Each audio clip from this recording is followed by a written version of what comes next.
Renuncié a mi empleo para cuidar a mis padres en su vejez, pero descubrí que toda la herencia iba directo a mi hermano ingrato. Dijeron, nosotros no te lo pedimos, fue tu decisión. Hasta que llegó el día del funeral de mi padre y comprendí su cruda decisión. Renuncié a mi empleo para cuidar a mis padres en su vejez. Fue una decisión que tomé sin dudarlo, sin poner condiciones, sin esperar nada a cambio, o al menos eso creía en ese momento. Tenía 34 años, una vida laboral estable, ingresos decentes y, aunque no me consideraba rico, me había esforzado lo suficiente como para mantenerme sin sobresaltos. Llevaba años trabajando en una empresa de logística internacional y, si bien no era mi empleo soñado, había logrado escalar posiciones y ganarme el respeto de mis superiores. Vivía solo en un pequeño apartamento alquilado y, como muchos de mi edad, mi vida transcurría entre rutinas laborales, amigos ocasionales y una familia con la que, aunque no era extremadamente cercana, mantenía un vínculo funcional y respetuoso. Mis padres, ya mayores, comenzaron a presentar signos de deterioro físico casi al mismo tiempo. Mi madre fue diagnosticada con artritis reumatoide avanzada, lo que le dificultaba moverse con libertad, y mi padre, por su parte, fue quien más preocupaciones nos generó. El diagnóstico fue claro y brutal. Un cáncer de páncreas en etapa terminal. Fue ahí cuando, sin que nadie lo sugiera y mucho menos lo pidiera, tomé la decisión de dejar todo atrás. Había sido siempre el hijo responsable, el que estaba cuando se le necesitaba, el que no causaba problemas y el que nunca alzaba la voz. Así me lo hicieron saber toda la vida, y en más de una ocasión sentí que, sin siquiera buscarlo, me habían colocado en ese pedestal incómodo del hijo modelo. Mi hermano, en cambio, vivía otra historia. Siempre sintió que yo ocupaba un lugar preferencial en la familia, que él estaba condenado a vivir a mi sombra. Años atrás, durante nuestra adolescencia, no eran raras las veces en que me decía, a modo de reproche y con el tono cansado de quien ha repetido el mismo argumento decenas de veces, que a ti todo te lo dan fácil. Pero yo tengo que romperme el lomo para que me noten. Nunca supe cómo responder a ese tipo de comentarios. Me desconcertaban, porque desde mi perspectiva, ambos habíamos recibido lo mismo, la misma educación, los mismos regaños, el mismo techo. Pero a medida que pasaron los años, fui entendiendo que él cargaba con un resentimiento que no tenía que ver con realidades objetivas, sino con cómo él interpretaba cada gesto, cada palabra de nuestros padres. La enfermedad de mi padre precipitó todo. Vendí mi coche, cancelé el contrato de mi apartamento, cerré ciclos en el trabajo e informé que me ausentaría de forma indefinida. Me instalé en la casa de mis padres, una vivienda antigua pero bien cuidada, ubicada en una zona tranquila, con árboles altos y vecinos silenciosos. No fue una transición fácil. Pasé de tener independencia total a convertirme en cuidador tiempo completo, lidiando con pañales, medicamentos, cambios de humor, terapias, trámites médicos y noches sin dormir. Lo hice sin esperar elogios. Mi único consuelo era saber que, si el tiempo de mi padre era limitado, al menos estaría a su lado y podría asegurarme de que tuviera dignidad en sus últimos meses de vida. Durante ese proceso, mi hermano aparecía y desaparecía. Venía algunos fines de semana, preguntaba por encima cómo seguían las cosas y, tras unos minutos de conversación banal, regresaba a su rutina. A veces lo notaba incómodo cuando me veía atendiendo a nuestros padres. Me decía, con ese tono agrio que no sabía disimular, que yo siempre tenía que quedar como el bueno, y que él no tenía el lujo de dejar todo por una causa noble. Me hablaba de sus deudas, de su trabajo inestable, de su necesidad de sostenerse por su cuenta. Yo, que también estaba sobreviviendo con lo poco que me quedaba de ahorros y vendiendo algunas cosas personales, optaba por no discutir. No quería entrar en su lógica de competencias ni en su eterna narrativa de víctima.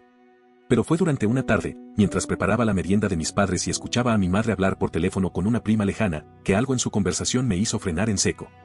Mencionó, con un tono relajado, que todo estaba en orden con el testamento y que ya habían dejado todo arreglado para que Marcos, mi hermano, no tuviera que preocuparse por nada en el futuro.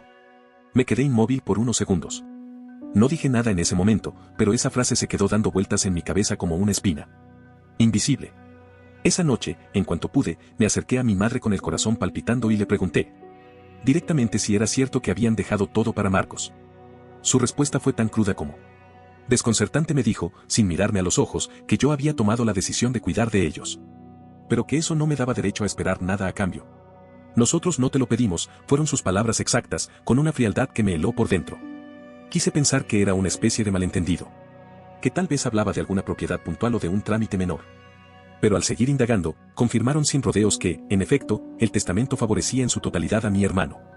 Justificaban esa decisión con argumentos que me parecieron torcidos, que él necesitaba más ayuda económica, que había tenido más dificultades, que yo era fuerte y sabría cómo salir adelante por mis propios medios. Como si toda mi vida de esfuerzo y sacrificio fuera una condena a recibir menos. Como si hacer las cosas bien fuera, en sí mismo, una desventaja. Lo más hiriente no fue el hecho en sí, sino la forma en que lo normalizaron. La manera en la que me hablaron como si yo fuera un adulto irracional por esperar algún tipo de reconocimiento. Mi hermano, al enterarse de que sabía la verdad, no tardó en decirme en la cara que por fin se estaba haciendo justicia, y soltó con sarcasmo que igual, seguro tú encuentras cómo salir adelante. Porque siempre lo haces todo bien, ¿no? Sus palabras fueron un recordatorio de todo el resentimiento que había acumulado durante décadas y que ahora, con la muerte de mi padre, cada vez más cerca, parecía sentirse justificado para reclamar como una deuda histórica.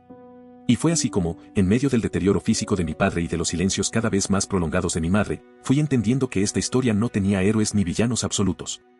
Que el amor no siempre se traduce en gratitud y que los sacrificios no garantizan justicia. Sin embargo, algo dentro de mí se quebró esa noche, y supe que este capítulo aún no estaba cerrado. Porque aunque ellos creyeran que todo estaba dicho y decidido, yo todavía tenía algo por decir. Y no pensaba quedarme de brazos cruzados viendo cómo la historia me colocaba, una vez más, en el lugar del que cede, del que calla, del que entiende demasiado. Esta vez, iba a ser distinto. Y aunque todavía no sabía cómo ni cuándo, lo único que tenía claro era que, en algún punto, las consecuencias iban a llegar. Porque a veces, la venganza no nace del odio, sino del cansancio acumulado tras años de lealtad mal pagada. Actualizaciones. Han pasado 2 semanas desde que mi madre me confirmó, sin remordimiento alguno, que toda la herencia sería para mi hermano. No era el dinero lo que me dolía, sino la sensación de haber sido descartado después de dedicar mi tiempo, mi esfuerzo y mi dignidad al cuidado de quienes, al final, decidieron que no contaba. Mientras mi padre se debilitaba cada día más, en casa reinaba un silencio incómodo. Mi madre evitaba mirarme a los ojos y esquivaba cualquier conversación sobre la herencia. Intenté acercarme, pero siempre me encontraba con evasivas. Un día, mi hermano llegó sin avisar, con su habitual tono sarcástico. Dijo que yo me ofrecía jugar al mártir y que no podía reclamar nada. Luego dejó salir su resentimiento acumulado, toda su vida se sintió menospreciado y veía la herencia como una compensación por años de comparaciones injustas. No supe qué responder. No era mi culpa que mis padres me idealizaran ni que él cargara con heridas que nunca enfrentó. Pero lo que sí me pareció inaceptable fue que ese resentimiento se convirtiera en despojo. Me estaban dejando sin nada, no solo en lo material, sino en el sentido de pertenencia dentro de mi propia familia.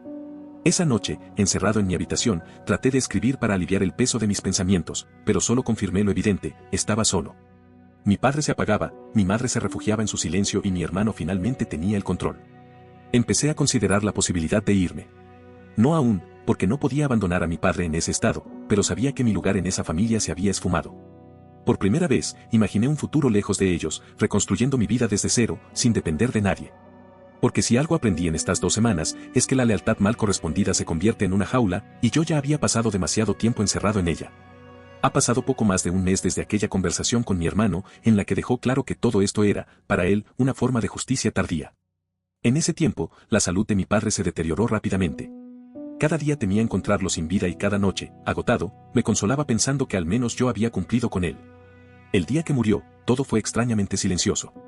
Mi madre apenas reaccionó y me encargué de los preparativos del funeral de manera automática. Mi hermano apareció poco antes del servicio, sin ofrecer ayuda, solo con su actitud indiferente.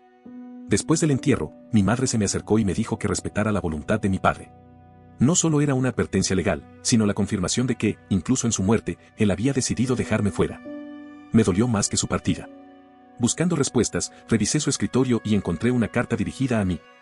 En ella, intentaba justificar su decisión, decía que siempre me había visto fuerte, capaz de salir adelante por mí mismo, mientras que mi hermano era frágil.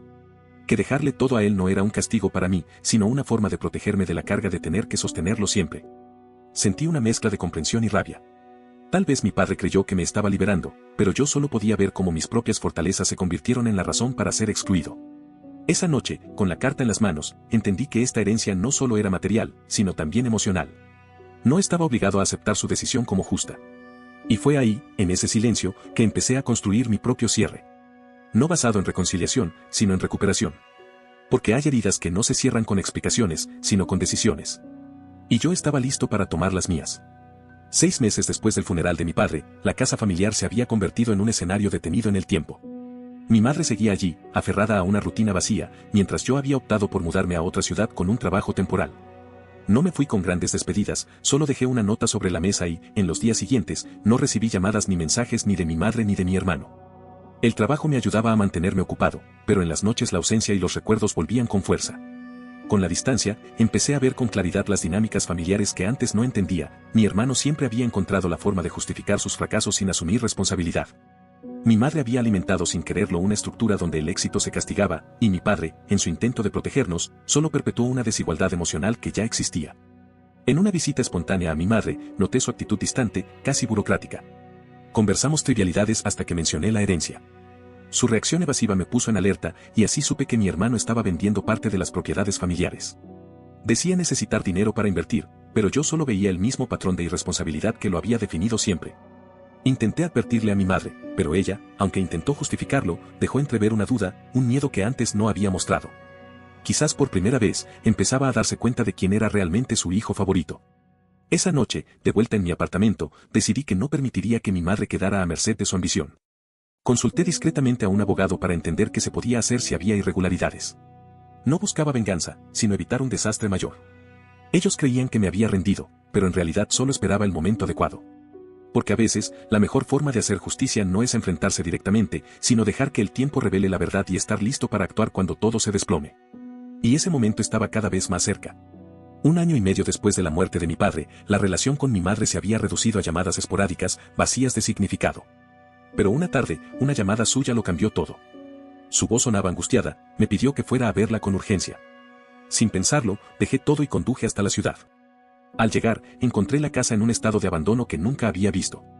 Mi madre, sentada en su sillón de siempre, me confesó lo que llevaba meses ocultando: mi hermano había estado manejando el patrimonio familiar, convenciéndola de firmar documentos sin explicaciones claras. Confiando en él, lo hizo. Pero luego comenzaron a llegarle notificaciones bancarias extrañas y descubrió que uno de los terrenos de mi padre había sido vendido sin su consentimiento. Había falsificado su firma. Me pidió que hablara con él. Aunque sabía que ese diálogo sería inútil, acepté. Cuando fui a su departamento, me recibió con desprecio y arrogancia. Negó cualquier responsabilidad, afirmando que, como heredero, podía hacer lo que quisiera. Pero cuando mencioné los documentos falsificados, noté un instante de duda en su mirada antes de cambiar de tema. Esa noche, volví a mi apartamento con una certeza: esto no era solo un problema familiar, era un delito.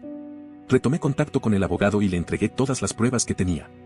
Mi madre, aunque responsable por haber confiado ciegamente en mi hermano, estaba en peligro. No habría advertencias ni confrontaciones inútiles. Solo esperaría el momento exacto para actuar. Casi 2 años después de la muerte de mi padre, todo finalmente se derrumbó. No fue algo repentino, sino el resultado de pequeñas decisiones y manipulaciones acumuladas. Mi hermano, convencido de que podía manejar a mi madre a su antojo, terminó atrapado en sus propias mentiras. El colapso comenzó cuando los compradores de una finca descubrieron irregularidades en los documentos. Mi hermano había falsificado la firma de mi madre para venderla sin su consentimiento. La denuncia llevó a una investigación por fraude y falsificación de documentos. A pesar de sus intentos de protegerlo, mi madre no tuvo más opción que decir la verdad. Una mañana supe que lo habían arrestado. Encontraron documentos falsos y transferencias irregulares que evidenciaban el fraude. De pronto, los familiares que llevaban años ausentes empezaron a llamar, algunos por apoyo, otros por molestar. Me aseguré de que mi madre tuviera representación legal, pero dejé claro que no encubriría nada. En su primera audiencia, mi hermano apenas pudo mirarme. Ya no tenía esa arrogancia con la que solía manejarse. Su abogado intentó justificarlo como un error de administración, pero las pruebas eran contundentes. Por primera vez, no era yo quien debía mediar ni calmar las aguas. Él estaba solo frente a sus consecuencias. Mi madre, devastada, me pidió perdón entre lágrimas. No supe qué decirle, aunque quería consolarla, también recordaba cómo había ignorado mis advertencias y defendido a quien ahora la había dejado sin nada. Aún así, la ayudé a reorganizar sus finanzas, pero nunca más me quedé en esa casa. No por rencor, sino por dignidad. Mi hermano sigue en prisión preventiva a la espera de juicio. Su imagen pública está destruida, y aquellos que antes lo rodeaban se han alejado. Siempre me acusó de ser el favorito y de vivir con privilegios, pero al final, él mismo construyó su destino. Yo he cerrado este capítulo, no sin cicatrices, pero con la certeza de que hice lo correcto. No busqué venganza, sino justicia, y esta llegó por los cauces legales. Aprendí a poner límites y a dejar de cargar culpas ajenas. Hoy vivo lejos de todo eso, con la tranquilidad de haber elegido la paz sobre los lazos que no me daban reciprocidad. Porque a veces, alejarse es la única manera de reencontrarse. No olvides dejar tu opinión en los comentarios, dejar tu like y compartir este video.